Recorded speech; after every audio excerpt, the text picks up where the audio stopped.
This is an art attack. This is an art attack.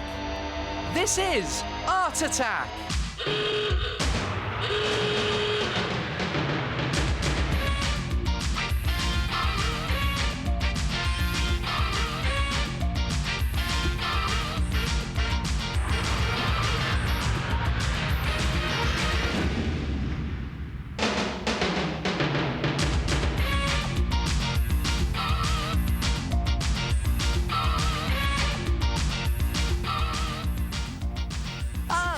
Hello there.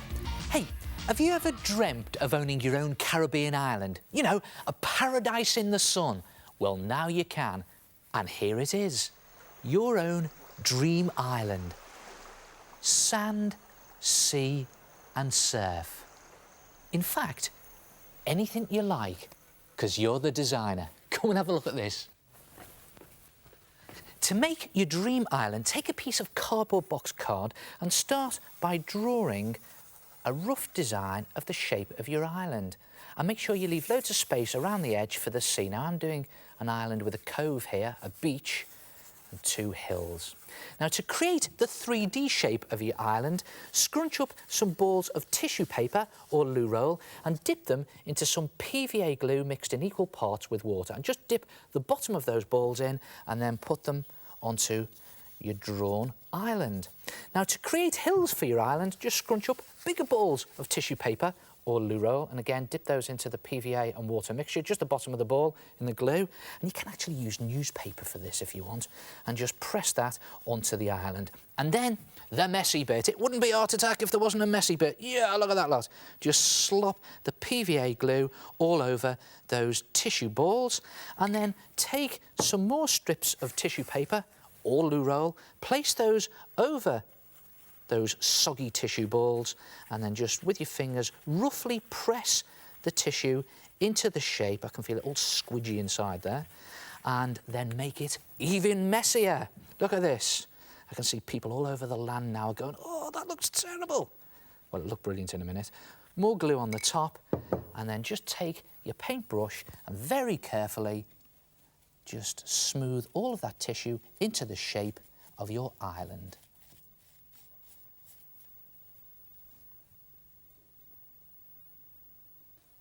And make sure you smooth some flat bits around the outside edge for the beach. Now, if you want to put some trees on your island, just screw up or scrunch up some tiny balls of tissue paper or loo roll and place those in the glue like that, put them into position and dab a PVA glue on the top. And when the glue dries, it'll go really hard and those trees will look brilliant. Now, if you want to create some buildings, just cut little square scraps of cardboard. That's just tiny bits of cardboard. Dab some glue. I've got loads of glue there, so I'll just put one on top of the other, like that.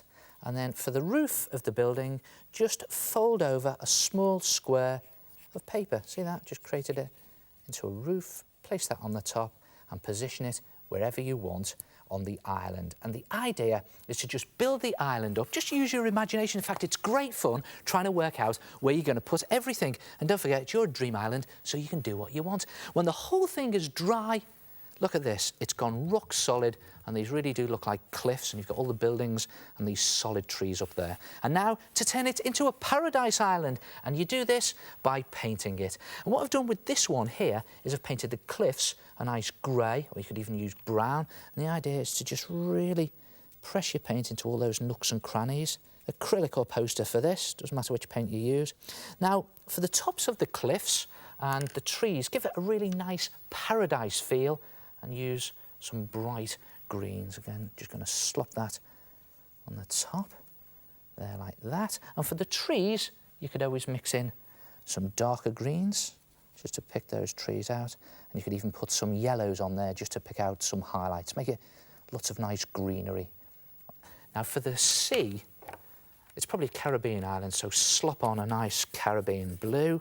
And you could even mix in some other blues, streak some other blues in there to give it a good water effect.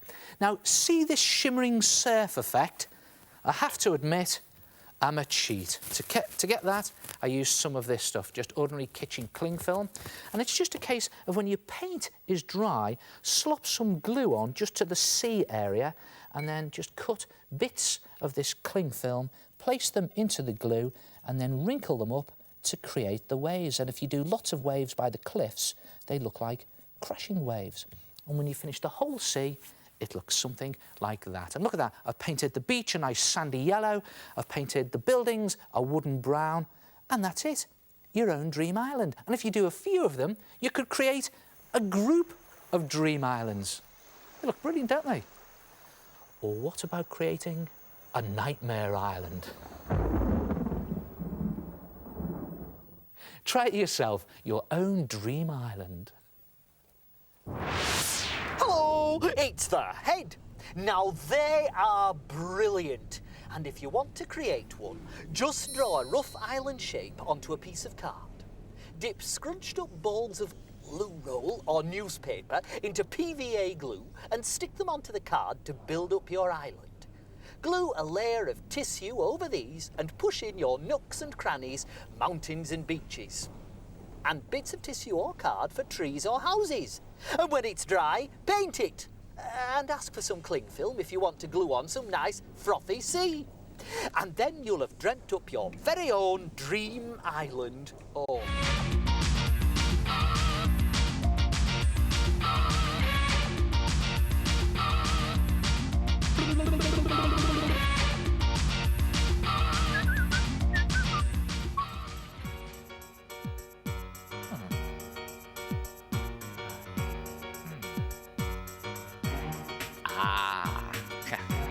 This gives me an idea for a big art attack.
Hello.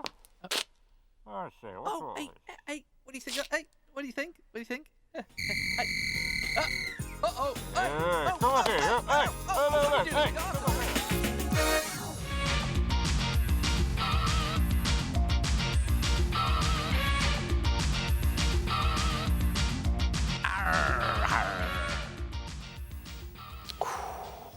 take a look at this picture. There's something missing. Watch this. That's better. A shadow. And that's a good tip to remember. Put shadows into your pictures and make them look more realistic. For a start, it makes things look as if they're standing firmly on the ground instead of floating around in mid-air. Now, take a look at this girl. She looks as if she's floating around in mid-air at the moment, but a quick squiggle shadow, and now her feet are planted very firmly on the ground. Of course, if you do want things to float around in mid-air, like this girl, then it's just a case of drawing the shadow some distance away from the bottom of the object, or in her case, from her feet, and now she's flying around in mid-air. Now, when you are drawing shadows, you have to decide which direction to draw them in. And here's another good tip. Shadows are cast away from the light. I'll show you what I mean. Just take a look at these balls. Now, this ball here on the left, let's pretend the light is coming from above the ball from, say, the sun or a lamp or a bulb, and it's shining down in this direction, so the shadow will be cast away from the light, so the ball's shadow will be underneath the ball. Now, the light is shining on this ball in this direction, so this ball's shadow will be cast away from the light in this direction. Now, let's try this ball. Let's put the sun up here this time, and again, it shines in that direction, so again, the ball's shadow is cast away from the light. Now, I'm just going to draw a little lamp down here, little light bulb in there next to this ball, and if I shine the light in this direction, then this ball's shadow is cast in this direction, but because that lamp is quite low to the ground, the shadow is very long. And that's why your shadows are long at the end of the day when the sun is going down and it's very low in the sky. So, OK, let's put some shadows into these cartoons. Now, here's Nick. He's taking his dog for a walk at night. The lamp is shining down in this direction, so Nick's shadow will be cast in that direction, and so will the dog's. Suddenly, they hear a noise from down the alleyway. Nick shines his torch down the alleyway, and it's only a cat. But Nick's torch is quite low to the ground, so the cat's shadow is cast away from the light in this direction, and it's a very long shadow. And not only does it go across the ground, but it's so long, it goes up the wall. And don't forget, shadows go up things as well as across the ground. Now, Nick's dog hates cats, so it goes zooming off after the cat. Nick is tugged along by the lead and he goes flying through the air. So his shadow is still cast in this direction because of the lamp, but his shadow is no longer touching his feet because he's flying through the air. And look at that, he's left the ground. So the dog goes off in pursuit of the cat. Nick is dragged along. Now, you've got the moonlight up here shining down on the dog, so the dog's shadow is cast in this direction. And because Nick is still flying through the air, let's do his shadow away from his body. There he is, still flying through the air. Eventually, they catch up with the cat, and Nick's dog pins the cat up against the wall, shines Nick's torch on the cat, and again, because the torch is very low to the ground, the cat's shadow is very long. But the cat is now leaning right up against the wall, so the shadow goes up the wall, but it's still a long shadow. Now, the cat begs for mercy, offers the dog a sweet, and because he's a greedy dog, he accepts the sweet. And don't worry, it's a happy ending because they become great friends. In fact, they become such good friends that they start to take moonlit walks together. And there's the moon. It's really low in the sky, so the shadows are nice and long, and they're going off in this direction, away from the light. Try it yourself. Make your drawings a lot more realistic and put shadows in them. Oh, that's really good. With just a quick squiggle shadow cast away from the light, you can make the characters in your pictures look like they're standing on the ground against a wall, hovering, or even flying. Hey, have you ever seen me flying? Well, I use an aeroplane.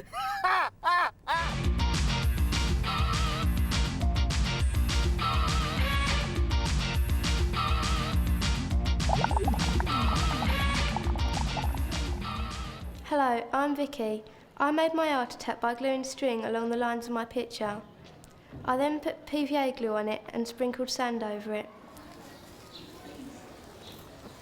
Hi, I'm Hayley, and this is my sand art picture. First I drew the design, then stuck string down with glue. When the picture dried, I then painted it. brilliant art attack, sand pictures.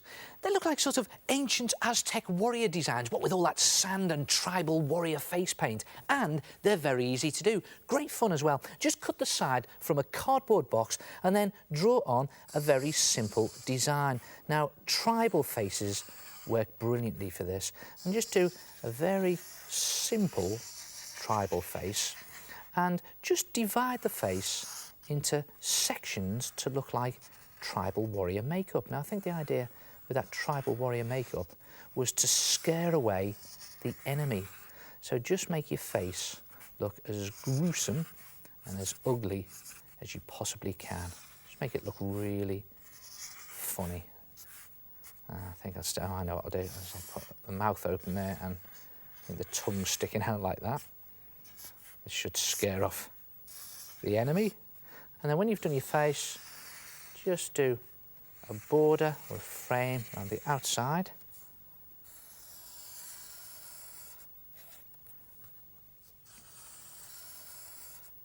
And then decorate it with squiggles and patterns.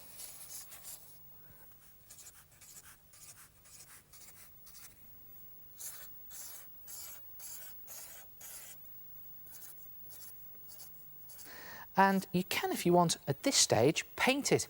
But if you want to give it a real tribal effect, then take some PVA glue and just slop your PVA glue very carefully onto those lines that you've drawn. And instead of having a design that's got black lines that are drawn on into that glue, I'm going to stick lengths of string, and the idea is go over all of those lines with the glue and stick string in instead of having pen or pencil lines. And when you've done the whole picture in the same way, just put it to one side to dry, and when you've done the whole thing and it's dry, you'll have something that looks like that. See that? The whole thing is now covered in string instead of pen and pencil. Then take some more PVA glue and just slop loads of glue onto your picture. And you may think it looks a bit of a mess at this point. Well, you'd be dead right. But wait and see what happens. And just spread all that glue out into the corners, into the nooks and crannies.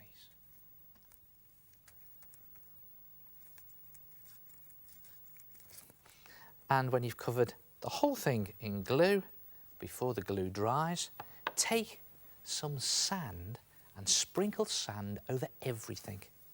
Just sprinkle it over all of that glue. And when you've covered everything, just let the sand sink into the glue. And you may need to leave it a little bit longer, but then shake off the excess sand. And, oh, that's good. Yeah, looks all right, doesn't it? Look at that. See what's happened here? All the stringy bits are raised and give it a great 3D effect that almost looks as if it's carved out of stone. And then just paint all of those individual sections and do them in a real bright tribal warrior face paint colour. And you can use poster paint or acrylic paint for this. And it's a good idea to paint the whole thing in bright colours, but those raised stringy bits, if you do them in black, you could even do them in black felt tip pen. When the whole thing's done, it looks absolutely brilliant. Look at this. Let me just put that to one side.